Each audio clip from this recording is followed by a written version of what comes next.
Eva Duarte had come a long way. Born out of wedlock in the Pampas region of the Argentine, the young woman had fought her way up from poverty to a position of the highest power in South American politics. How could the corpse of one of the most famous women in the world go missing for almost 20 years?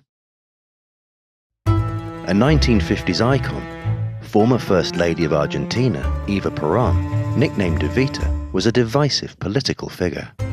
The wife of dictator Juan Perón, she's perhaps best known for her work with the impoverished, or for the biographical film Evita, starring Madonna. But one of the most unusual parts of Evita's story took place after her death. Evita is dead. Eva Perón, powerful First Lady of Argentina, dead of cancer, no longer to bask under the admiration of crowds in the plaza. Her embalmed corpse disappeared for almost 20 years in one of history's most remarkable stories of death, deceit, and dictatorship. In 1955, 2 years after Evita died, a military coup ousted Juan Perón, forcing him to flee the country and live in exile in Spain. For 3 days, civil war raged openly, during which approximately 4,000 people were killed. Juan Perón had come to the end of the line. The Argentine military tried to remove all trace of the Perons from the country. It was even made illegal to speak their names. It's thought that even though she was dead, that the new military dictatorship didn't want to risk her corpse becoming a symbol of opposition. And so the military removed Evita's body from where it had been stored at the CGT headquarters, moving her casket to a number of locations, including the back of a van parked in Buenos Aires. Then, in 1957, the Vatican is said to have secretly assisted the military to remove her remains from the country altogether. Evita was taken to Milan and buried under a false name.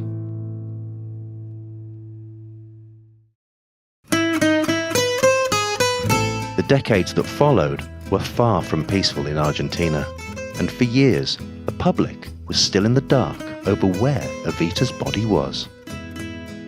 Finally, in 1971, striking a deal with Juan Perón for his support in exchange for the return of Evita's body, the Argentine military revealed her location.